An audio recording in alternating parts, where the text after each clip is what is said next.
বগুড়ার উপজেলায় বস্তা পদ্ধতিতে মরিচ চাষ করে লাভের মুখ দেখছেন চাষিরা। এ নিয়ে আরো জানাতে যুক্ত হচ্ছেন সহকর্মী আব্দুল সালাম বাবু। বাবু, বস্তা পদ্ধতিতে মরিচ চাষের ক্ষেত্রে অন্য জেলার কৃষকদের উদ্বুদ্ধ করতে স্থানীয় প্রশাসনের পক্ষ থেকে এটি কি উদ্যোগ নেওয়া হচ্ছে?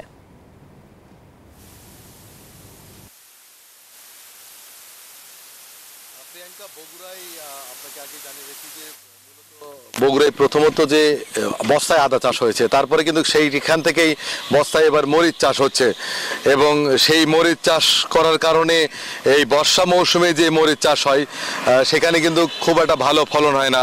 রবি মৌসুমে ভালো ফলন হলেও খরিফ মৌসুমে মরিচের ফলন খুবই কম হয়, বিশেষ করে বৃষ্টির কারণে জমিতে পানি জমে থাকে এবং মরিচের ক্ষেত নষ্ট হয়। যার কারণে বগুড়ার বিভিন্ন উপজেলায় মরিচ চাষ শুরু হয়েছে।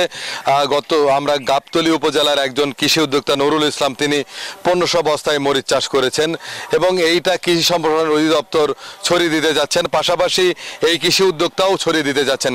কৃষি সম্প্রসারণ অধিদপ্তর সহ বাংলাদেশ কৃষি গবেষণা ইনস্টিটিউট, বগুড়ার মশলা গবেষণা ইনস্টিটিউট, তারা কিন্তু এই পদ্ধতিগুলোতে কৃষকদের মাঝে ছড়িয়ে দেবেন এবং এখানে সফলতা আসলে আগামী দিনে বস্তায় বিভিন্ন ধরনের ফসল চাষাবাদ সহজ হবে। আমরা রয়েছি বাংলাদেশ কৃষি গবেষণা ইনস্টিটিউট বগুড়ার কেন্দ্রে, যেখানে আপনি দর্শক নিশ্চয়ই ক্যামেরা চোখে দেখতে পাচ্ছেন যে আদা চাষ করা হয়েছে বস্তায় এবং এই আদার গাছগুলো কিন্তু খুবই সুন্দর হয়েছে। আদার একটা রোগ আক্রান্ত হয় জমিতে থাকলে এবং সেই রোগ আসলে পুরো জমিতেই আক্রান্ত হওয়ার সম্ভাবনা থাকে। এনজিওর কিস্তি প্রথমবার বিকাশ পেমেন্ট করলেই 20 টাকা ইনস্ট্যান্ট ক্যাশব্যাক। কিন্তু বস্তায় চাষাবাদ করলে শুধুমাত্র একটা বস্তায় আক্রান্ত হয়, বা সেইটা মরিচের ক্ষেত্রেও যেমন লাউ বা বেগুন বা যে কোনো সবজির ক্ষেত্রেও একই অবস্থা, যে সার সহ কি অন্যান্য যে রাসায়নিক সার বা জৈব সার সেটা কিন্তু বস্তার মধ্যে থাকে এবং সব ধরনের উর্বরা শক্তি পেয়ে গাছ পরিপুষ্ট হয়ে ওঠে।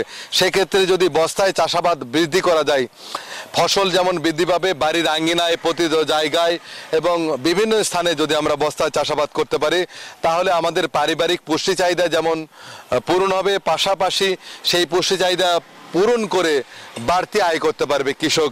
এবং আমরা দেখেছি যে গাবতলীর যে কৃষক, তিনি বস্তায় মরিচ চাষ করেছেন, সেখানে 1 বিঘায় তিনি 3000 বস্তায় মরিচ চাষ করতে পারেন। পাশাপাশি তিনি কিন্তু 12,500 বস্তায় আদা চাষ করেছেন এবং তার সেই সফলতা দেখতে অনেকেই আসছেন সেই গাবতলীতে।